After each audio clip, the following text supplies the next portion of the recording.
one of the country's most untamed states, It's just like nothing else. wild behavior is expected. I'm telling you, if you try to kick up my windows, I'm going to duct tape you so that you can't move. From deadly narcotics in the valley Well, that's heroin. That's actually a pretty large chunk of heroin. Hey! State troopers, wake up! State troopers! to delusional criminals in the hills of Fairbanks Anchorage is under attack by Muslims. By Muslims, huh? Out here in the wilderness, they can very well do something. That's why I come up here. to a shocking fatal fire. Yeah, there's thousands of dollars. Every one of them. Just a stack of $100 bills. Alaska State Troopers always find the unforeseen. Can I just look at your face really quick and make sure it's not the person I'm looking for?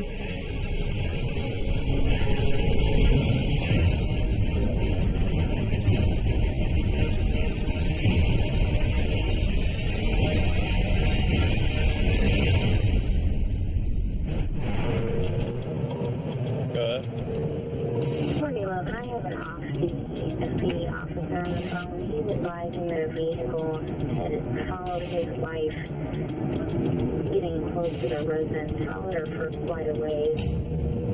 We got a Fairbanks police officer. The wife is heading home right now, and the car's been following her for a while, and she's a little concerned about it. With word of the suspicious behavior, Trooper Josh Rollo kicks it into high gear and races across Fairbanks.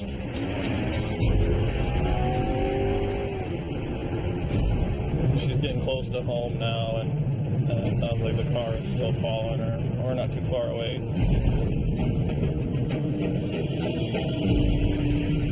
Rollo quickly spots a vehicle matching the menacing drivers. 10-4, I got the vehicle.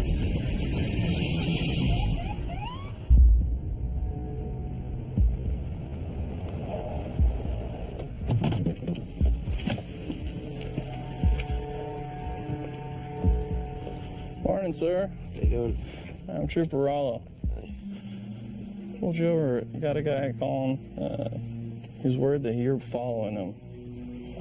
No, I came up here because of the hill, and I want to check out Anchorage, You're just Fairbanks. checking out Fairbanks, huh? Yeah. You have an actual driver's license? This looks like an ID. Actually, yeah, I have a Colorado license. Can I get your stuff out of the vehicle, please? The man's acting suspiciously and has no license. Trooper Rollo needs some answers. Brand new clothes? Still got tags hanging on it here.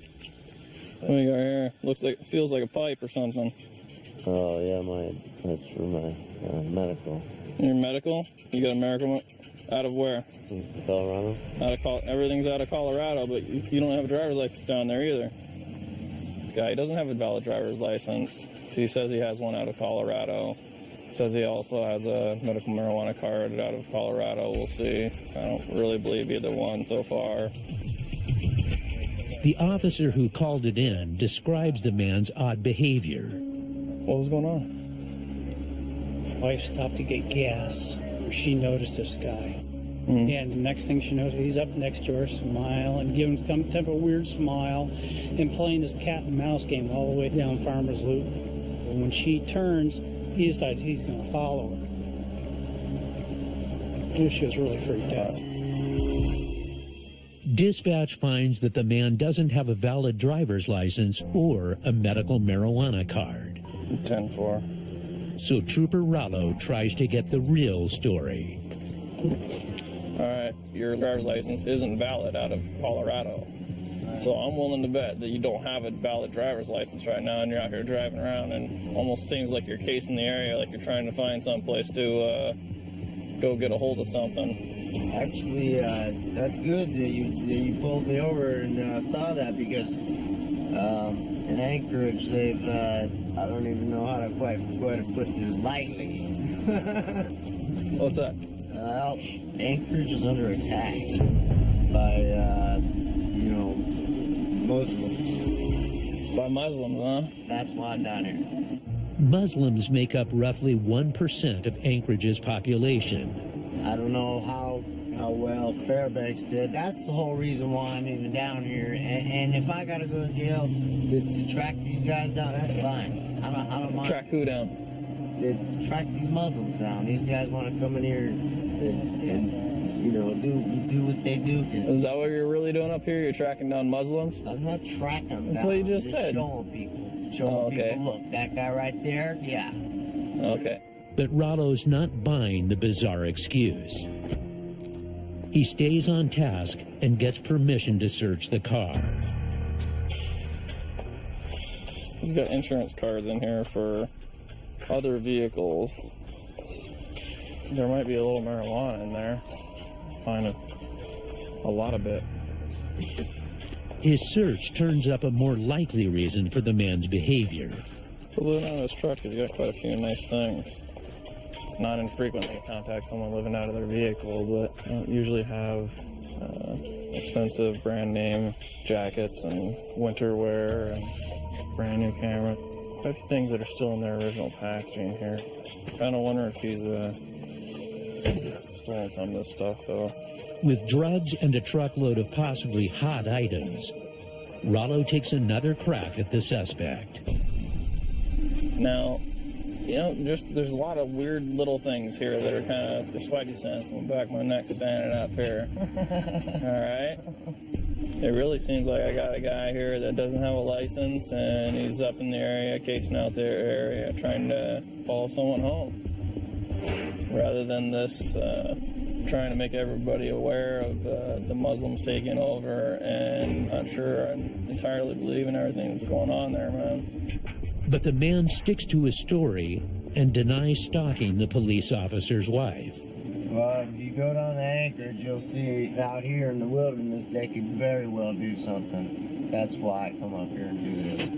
You'll find out. If you'll find out. I can help, or you can throw me away and throw away the key and learn the hard way. Rollo ignores the rent and books the man on driving without a license and possession of marijuana.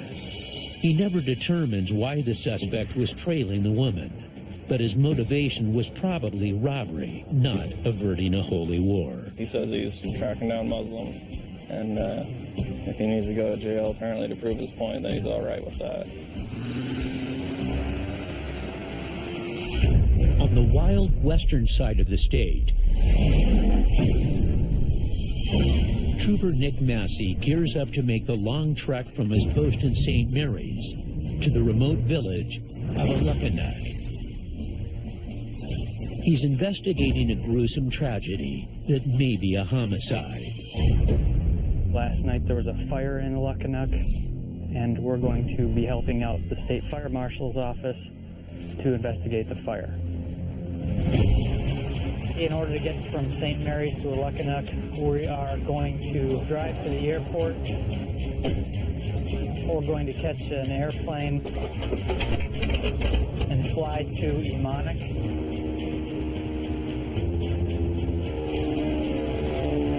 In Emonic, we're going to pick up a patrol boat.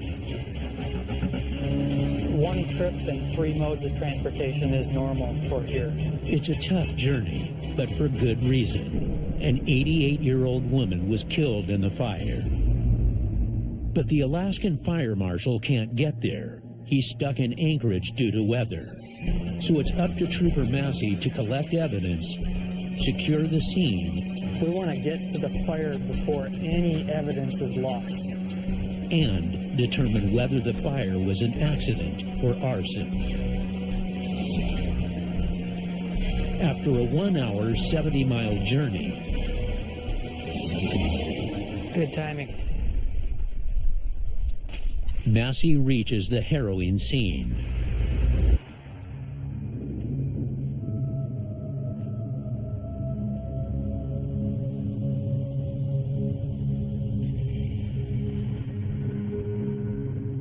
Okay. I'm looking for the origination of the fire. If there's any accelerants that were used. It looks like it was started near the stove here. Trooper Bill Connors arrives with a witness. The man who pulled the elderly woman from the fire. We were right about in here, Right. and then I seen her laying right here? right up in here. Okay. So I ran up this way, and I reached in and grabbed her right on the ankle. Okay. And fire started coming out the door, and we carried her down to here. Was she burning? At the time I ran up here, her clothing had burned all the way off. Okay. I know these are tough questions, and I know you've gone through a lot, and my heart goes out for you. I mean, I want to thank you so much for being here. I mean, and helping out. Troopers sort through the rubble, searching for any clues to what started the blaze. Does she live by herself? Okay. You know, there might be evidence of a suspected crime here, so it's important to secure as much as possible, not to disturb as much as possible. Do you guys know if there was power hooked up? There was power, but after the fire, they disconnected the... Okay, so she did have power in here. Okay. All right. But yeah, nothing that piques... I mean, that would really stand out right now. I'm going to have to wait till the fire marshal gets here and start poking around, see if we can find some more stuff. I just want to make sure that nobody else comes in here. You know, this lady could have some jewelry and stuff, and I don't want anything to disappear. But this victim kept much more than jewelry around the house. Another stack of money. Yeah, there's thousands of dollars in here. These are all hundreds. It's not normal to use banks in much of rural Alaska because they don't exist. There are no banks here to use. It's not convenient. So what this victim was doing was simply putting the cash into bags and storing them in her home. You know, there's 20s, there's 5s, there's 1s, but what I've seen looks like most of them are hundreds. Most of the money is burnt, but some of it is still distinguishable. When the fire marshal arrives, Trooper Connors fills him in and hands over the investigation. Good to see you. The only thing I secured from the residence was $2,000 to $5,000 in cash. Other than that, everything is still intact the way it was left. Okay. It's all yours. All right. Back at the station, Trooper Connors tries to recover what he can. I'm just trying to rinse off some of the burnt, charred residue on some of the money so I can get an accurate count. This is all hundreds. Look at that. Every one of them. Just a stack of $100 bills. Wow, that's amazing. Troopers find their initial estimates are way off. We're estimating at this time to be around $20,000 to $30,000. Laundering money isn't something they learned at the academy, but they spend the night cleaning and drying the cash to salvage it for the family. I don't know if it would take away the sting, but I think going the extra mile to help a family out in a situation like this is well worth the price. As for the cause of the tragic fire, we believe that it may have started accidentally, and the investigation is still continuing.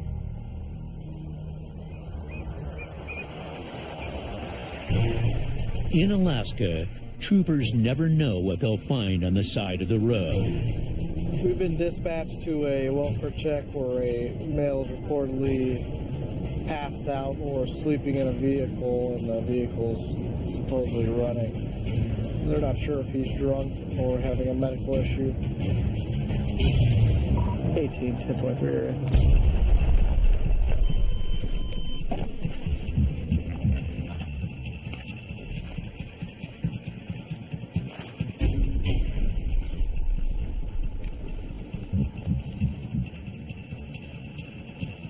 See anything in there?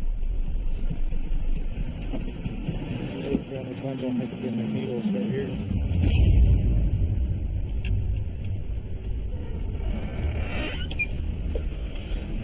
Hey! Hey! State troopers, wake up! State troopers! Hey, wake up! State troopers! State troopers! Hey, can you turn the car off for me? You're slumped over your wheel. What's going on? Tired. Just tired?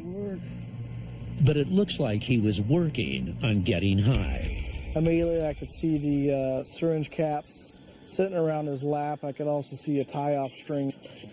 Hey, what's that string for right there? What do you use that string for? Hey, why don't you step out for me real quick? So was that your string that you tie off with? No, but I found it in the car this morning from getting people riding. Oh, yeah? The man has an excuse, but Cooper knows where to find the facts. Show me your arms. Bring your arms out of your sleeves. Bring your arms out of your sleeves fully for me. Okay, so like right here, you're bruising. These are track marks, right? So you got obviously multiple puncture marks here. So when's the last time you used? Maybe a couple days. You didn't shoot up here in the last little bit? Yeah. Okay, do you mind if I take a look in your vehicle? Of course I mind. Well, there's hypodermic needles in the vehicle. There's also spoons, your tie-off string. And those are all things that I recognize to be used for consumption of drugs. So I believe that there's drugs inside the vehicle. With the drug paraphernalia in plain view, troopers don't need a warrant to seize his vehicle. We're going to go ahead and take a look in this bag. What is in here?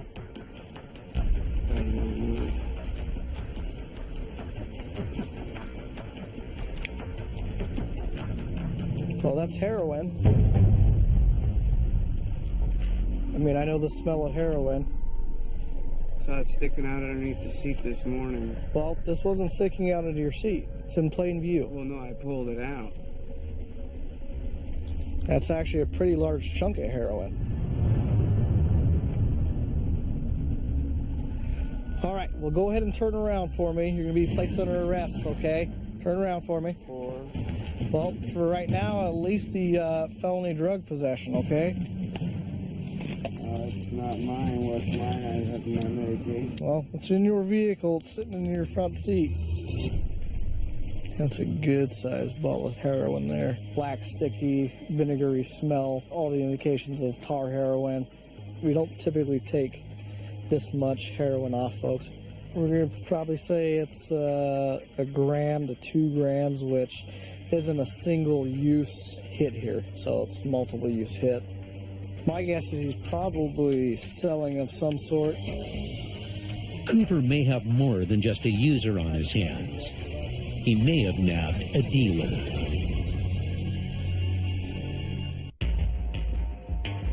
How much money do you think you have here? Or should you have here? I got $320. 320? Yeah, 1, 2, 3, 4, 5, 295. Where'd this money come from? Yeah, I got a loan from my parents. So I get paid for the job I just started. All right. What started as a routine call for Trooper Cooper may have netted a drug dealer. Got a little bit of marijuana here, and he has it in 3 separate dosages here. Looks like he has a pill of some sort as well that he's melted down. This blade here has fresh tar right here on the blade. You can see the brown residue on it. They have the cotton ball tips they use to kind of filter. And these folks will try to reuse the stuff that's on this cotton here, because that's product that's going to go to waste if they just chuck it. So this is kind of odd. It looks like sugar. What they'll do as well is they'll melt the sugar down and they'll make it look like tar heroin. So it'll burn. It'll get real sticky the same way that heroin does. They'll rip folks off. The man faces a minimum year of prison time. Who knows, an hour down the road from now, he may get the full effect of his high and he may be completely out of it, where he can operate a vehicle safely. So it's good that we got him now before he drove off anywhere else and possibly hit someone. So it's definitely a good stop here.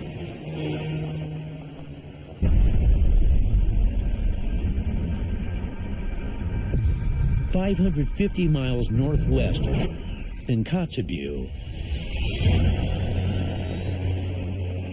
Right now we're going up to No Attack. We're going to fly in. They got an individual who's broken into school several times. The native village of No Attack is practically off the grid, even by Alaska standards. It lies 70 miles north of the Arctic Circle and has no full-time troopers. So when Trooper Abraham Garcia must fly there from his post in Kotzebue, it's usually serious. Someone's burglarized the school for the 5th time in just a few months, stealing thousands of dollars in cash and electronics. But this time, the school's new motion sensor cameras caught him in the act. We know who the individual is. We have him on camera looking at his history. He's done this in the past. He's already on probation for the same. So we're going to do a search warrant on his house so we can try to locate some of the stuff that was stolen. In a village of just over 500 people, it shouldn't be hard to find him. But Garcia is racing the clock.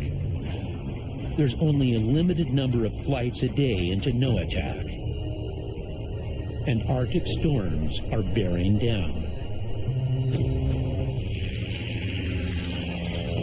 Right now here, the whole community is covered in snow with the wind chill probably about 5 degrees, somewhere in there. It is a lot different here. It's just like nothing else. If he doesn't grab his suspect and hightail it out, he could be trapped by the storm.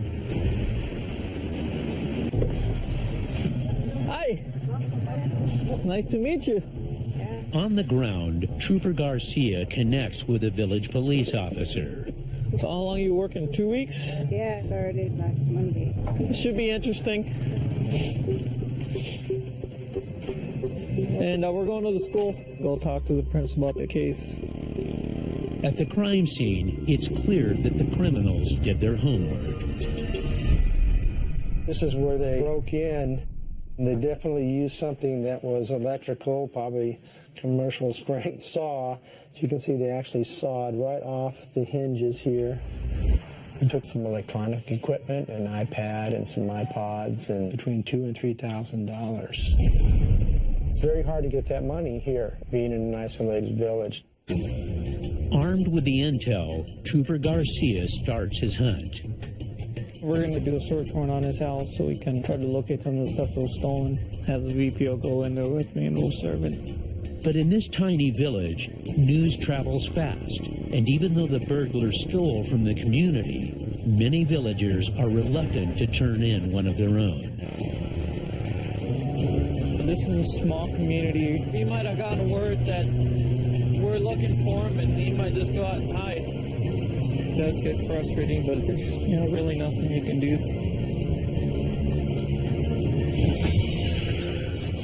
1829 just arrived at the residence.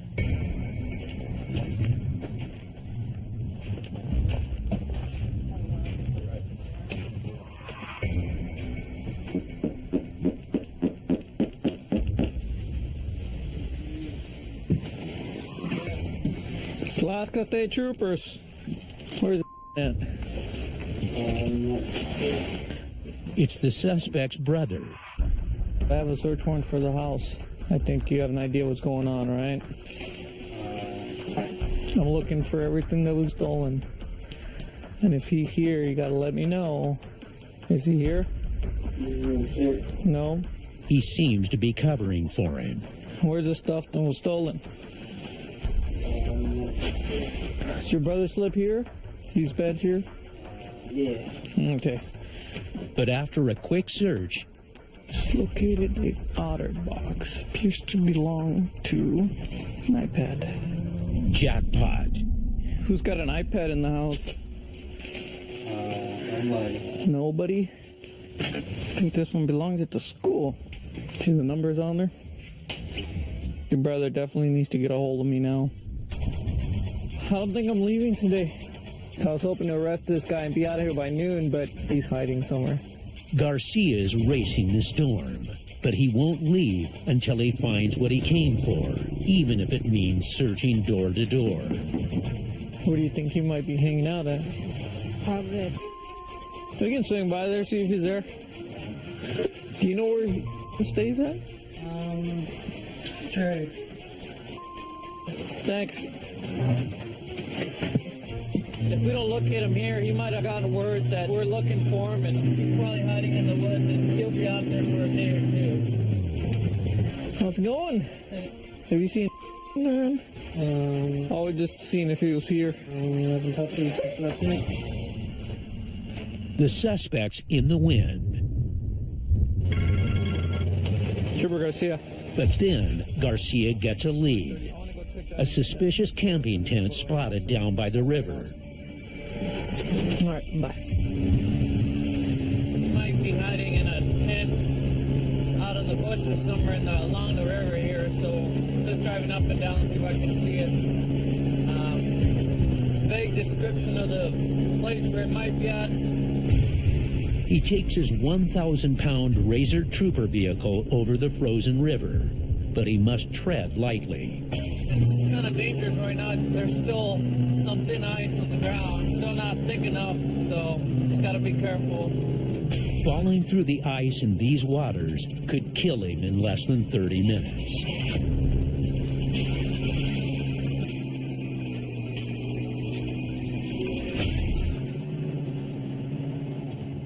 After a perilous trek upriver, Trooper Garcia spots the suspicious tent and makes his cautious approach. It's dangerous because you don't know who's inside. He can see us coming. You know, it's only me right now, so you got to be cautious, especially the person you're going to contact doesn't want to go to jail today. If they're drinking or if they're under any drugs, you know, you just never know.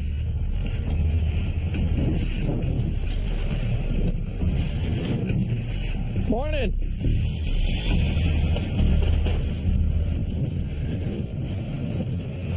Anybody home?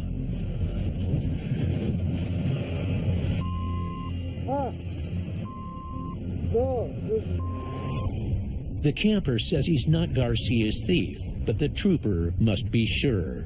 Can I just look at your face really quick and make sure it's not the person I'm looking for? A lot of people, they know you're looking for them. They'll try to lie to you. So you want to at least see their faces.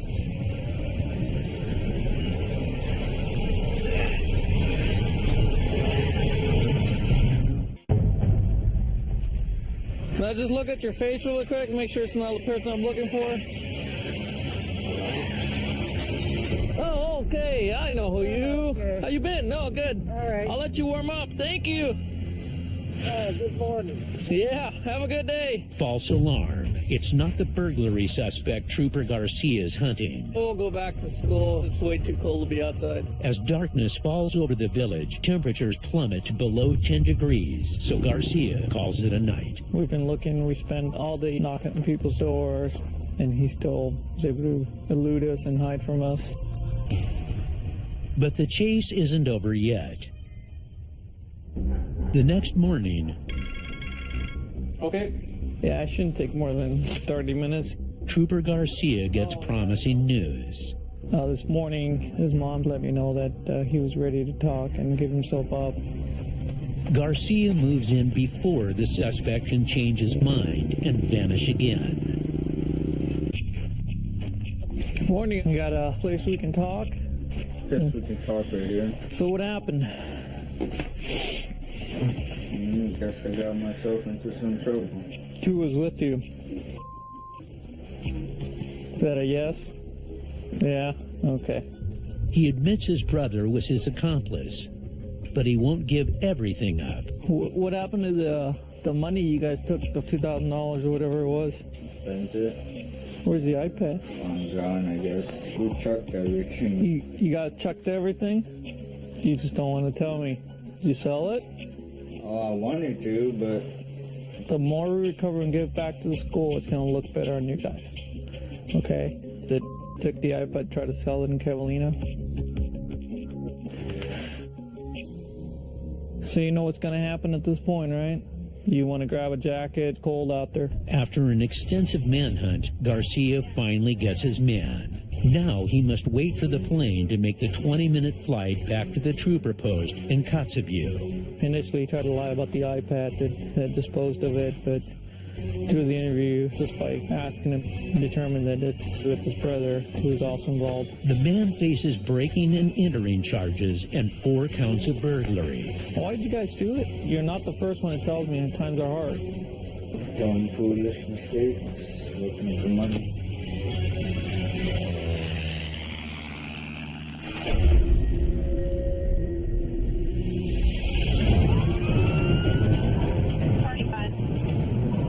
Trying to catch up to him. Trying to ditch him. It's 10:30 p.m. in the Matsu Valley, and Trooper Jared Knoll's routine patrol suddenly speeds up when he spots a vehicle flying out of a high-traffic drug area. Oh, they're going fast, too.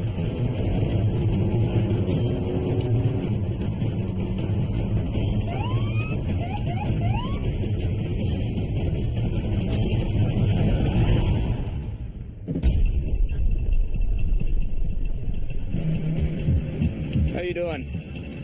Not too bad. The reason I stopped you is when you were coming off the 8th Street there, you didn't stop. Okay. Okay. Yeah, my bad. I was just not paying attention, man. I'm trying to get back home to my fiance, so. Oh, okay. Yeah. Where were we at just now? I was actually over at my sister's. Okay. Sit tight. I'll be back in a moment. Yeah.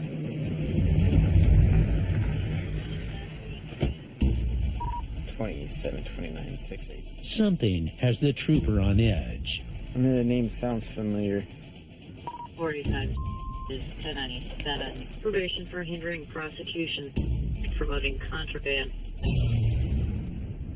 The man's on probation and may have something to hide, so Knoll calls his probation officer. Hey, it's Trooper Knoll calling. How you doing? I'm out here with one of your clients with a stop sign. Well, he's leaving a pretty well-frequented drug area, and he seemed to be in a hurry. He's acting a little nervous. The PO gives the green light to search him. All right, will do. Hey, mister. Yes. Why don't you step out and talk to me real quick? You're on probation right now? Yes. Okay, just talk to the PO. They want a search of your vehicle done, okay? Yeah. What's up? It's just money. What's up with all the cash? Just money that I have. All right. He had several $100s in cash. He told me that he did have a job, but that he didn't get paid for another week, and was kind of vague on where he got the cash from. Is there any drug paraphernalia in your vehicle? Unused glass pipe in there. Unused glass pipe? Like a meth pipe? No. Okay. What kind of glass pipe then? Is it a weed pipe? Yeah. Knoll detains him and gives the vehicle the once-over. There's any number of places that people use to hide paraphernalia, and they'll usually take a container like this, leave the paper towel sticking out the top so it looks legit, and then you open it up, they've got stuff hidden in there.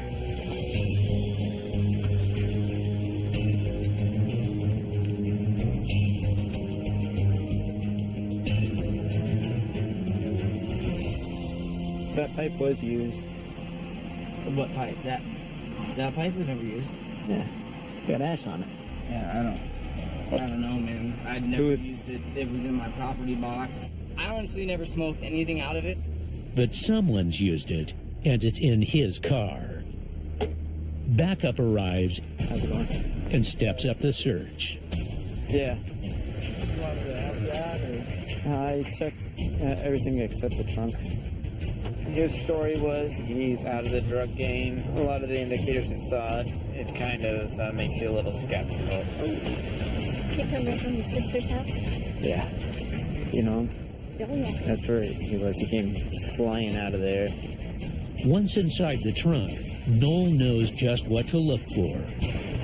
They create these compartments to stash the drugs so that they're not easily located.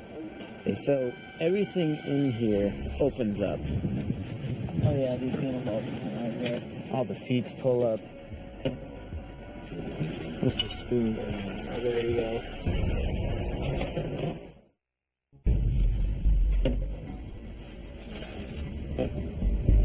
That's a spoon.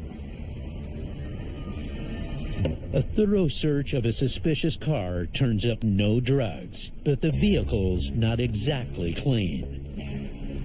I guarantee it was used for trafficking at some point.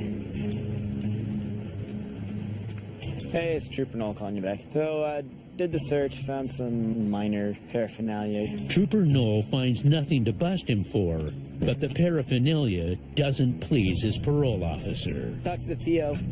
You want to see a report tomorrow, 8 o'clock. All right, thank you, man. Yep. Sorry about that. Not a problem. Have a good one. When you pull someone over with these conditions and you do a search and everything is clean, it's good to see that because you know that the system's working and they've learned from their mistakes and they're doing their best to be a productive member of society.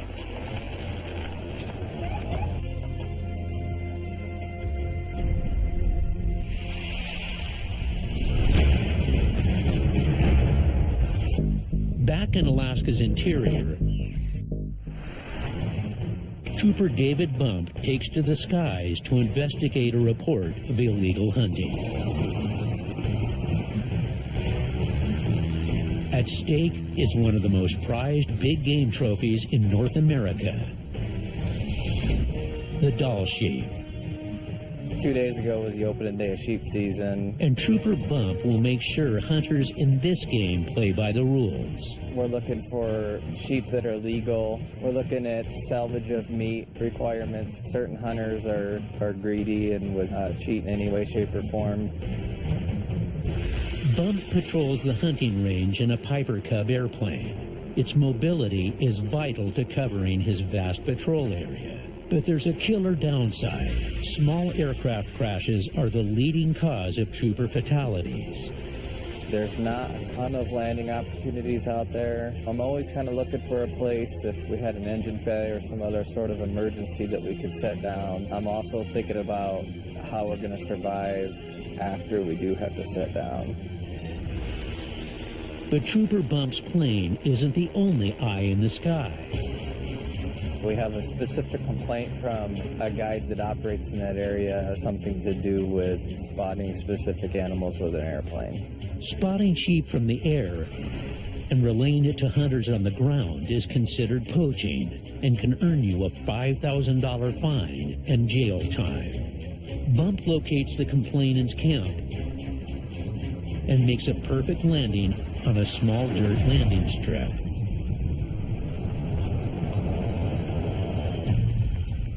So, tell me what you saw. We were going up that creek, and we spotted these rams way up high.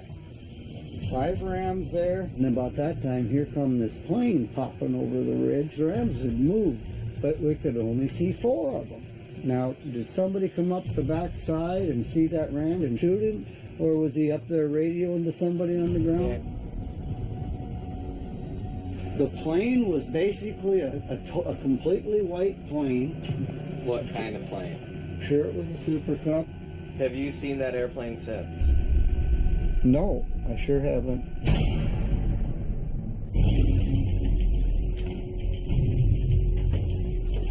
But Trooper Bump has a lead in mind and flies off to chase it.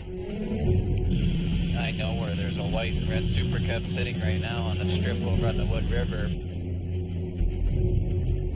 He's heading into gun country alone and an hour away from his closest backup. And there's a lot of hunters out here who won't be happy to see him. Every hunter that we talk to normally has a gun. You know, a lot of them carry handguns. All of them are going to have rifles today. I have heard of troopers that have had problems with people pulling guns on them. He gets to the airstrip, but the suspect's not there. There was a red and white Super Cub sitting on one side of it, but he's gone. The plane's nowhere in sight. Campers confirm it was here earlier. They didn't leave that long ago, maybe 2 hours ago tops. I know, they were planning on coming back tonight and staying again. Trooper Bump will also come back tonight to find his hunters. But in the meantime, something else catches his attention. How's season going? Not bad.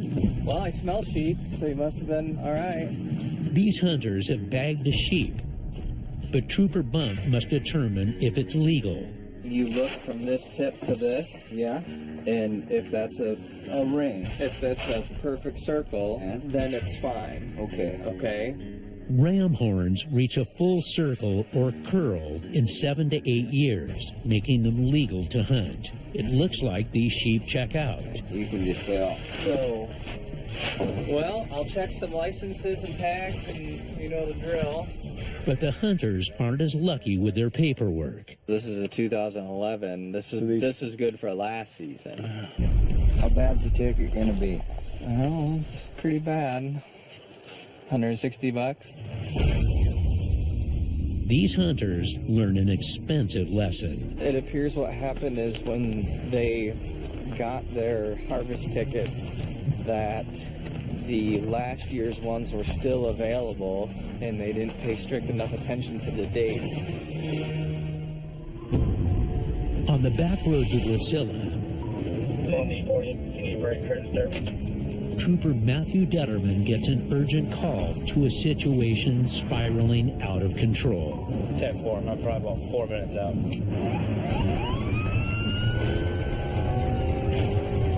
So it started out as a welfare check on a intoxicated female walking around the area, turned into intoxicated female breaking into houses.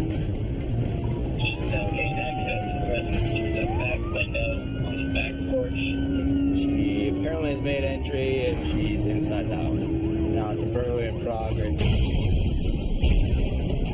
Come on, get out of my way, dude.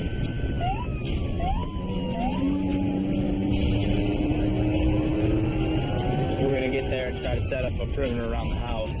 Unless she's outside, we'll wait for the troopers to get there before we go in.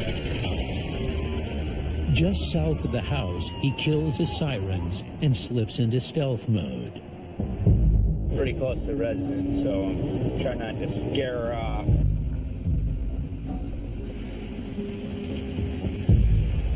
Matt, come on before damn 10:23. On foot, he has a better chance of sneaking up and surprising her. But he soon gets disoriented in the thick woods and can't find the address.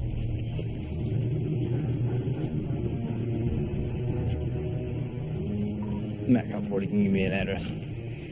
The trees even choke off radio reception. I'm just trying to locate the rest. Matt, come 40. No answer. Trooper Detterman's lost and vulnerable to attack from a cornered and potentially scared burglar. He finds a clearing and dispatch comes through with the directions to the crime scene. Go ahead. I'm assuming where all the dogs are barking. It's gotta be right over here. But he's far from the house, and the suspect's still on the loose. Not seeing a way to get there. Trooper Detterman races to the burglary scene. Must be that one. Not seeing a way to get there. Trooper Detterman races to the burglary scene. Must be that one. Where Sergeant Nelson and Trooper Lopez have caught their suspect in the act. She doesn't go peacefully. Oh, I'm you the truth. Hey. Ow, ow, ow. Let's just stay down for a second here, all right? Don't go running off. I didn't go Yep. running off. I just tried to get up. Okay. Why exactly are you taking me in? You can't give me your name. You can't give me the neighbor's name. You can't give me the address here. What's your name? She doesn't want to share that information. You didn't want to give us your name? The woman's drunk and uncooperative. Nobody contacted me. We're in contact with you right now. I didn't break in. Okay, you gonna tell us your name though? That'd make this a lot simpler, you know what I'm saying? Alright. Were you inside the house? No? Okay. Troopers fan out to investigate the crime scene, but the woman continues her rant, Watch the windows. trying to kick out the cruiser's window. Have a seat. I have to go to the Have a seat. bathroom. Have a seat. No, Get in. I will go in the woods. I have to pee so bad. Get in the car. No, I'm sorry. I have no place for you to pee right now. I'm telling you, if you try to kick out my windows, I'm gonna duct tape you so that you can't move. Sit in the car. Do you understand what I'm telling you? No, She stays feisty to the end. Troopers charge her with burglary in the first degree. The sergeant and Trooper Lopez ended up going around the back side of the residence. They noted that there was a window broken, saw that there was a door open. She exited the house, tried to go back in, and she didn't want to get bit by the dog that Sergeant Nelson had, so she came out and surrendered. These are the type of cases that we like to get. We like to catch burglars. We like to catch them in the act. 5.5 miles south of Juneau, Sergeant Tim Burt is scrambling to find a missing hiker. The victim is lost on a pitch-dark trail high above the Gastineau Channel. I think the guy maybe slipped and fell down and is injured out by the darkness. A 47-year-old man experienced in the outdoors, went hiking out there this morning and has not returned as of 2 hours ago. At this point, we don't know what's delayed the hiker, but they weren't prepared to stay the night. This hiker won't be the first to underestimate this treacherous trail. On this particular trail, we get quite a few search and rescues. The trail cuts through the rainforest, and there's steep mountains on the one side, so it's a narrow corridor. And at the bottom of steep mountains like these, a man can slip into the frigid Gastineau Channel and vanish. We've got the U.S. Coast Guard boat crew searching from the water and searching the shoreline. The temperature's plummeting to 20 degrees. Trooper Bird finally makes it to the trailhead. The missing hiker's vehicle could be the key to finding him, or a dead end. Seeing if there might be any clues or any indication of what our overdue hiker may have been up to. Finally, a potential lifeline. Well, there's a cell phone charger plugged in, so he's likely got a cell phone with him. Bird tries the number in the report, but the call goes unanswered. No response, left a voice message. When technology fails, it's time to fall back on old-fashioned methods. So Trooper Bird sends in 2 search parties with trained canines. We have marks down there, and we're going to go in behind them where the trail splits. Okay, all right. And we got the Coast Guard on the water. Good to go? Yep, we're good to go. They head into the dark, cold dusk, but time's running out. Temperatures begin plummeting into the teens, potentially leaving the hiker only hours to live. He could be almost anywhere. I'm thinking either he got turned around and he probably bedded down somewhere up there and he'll come out in the morning, or he's hurt, or he's dead. We got some of the lots of experience. It's usually one of those 3. Suddenly, a faint holler in the distance. The light was off. That way. Heard it twice. They check in with the search party ahead of them. Sea Dog 4, Sea Dog 6. Sea Dog 6, this is Claire, go ahead. We just heard some hollering. Is that you? How recently? About a minute ago. Why don't we holler again right now and see if you hear us, okay? Sounds good. Yep, we hear you. It's a false alarm. So the team presses on. But the freezing temperatures, steep cliffs, and resident wolves put them in real danger themselves. There's always cliffs and ravines to fall down into. In a lot of areas, even with the dog, you can be really close to them and not know they're there. Suddenly, news from the Coast Guard unit. Our boat just heard a gunshot in the area of Point Salisbury. It could be a signal for help or self-defense. Yeah, Sea Dog 4, 8. The Coast Guard heard a gunshot around Salisbury there, and they're working that shoreline. Yeah, roger that, and we have just crossed the bridge at DuPont, and we have not seen or heard anything yet. Okay, and just keep heading that way. Hours pass, and still no sign of life. Until... They're getting a whistle from the woods, and we're tracking it now. one of the search teams hears what sounds like a call for help. Okay, stay on it, and I'll be standing by. Whistle from the woods, huh? Yeah. It's a good sign. Troopers anxiously wait for a response.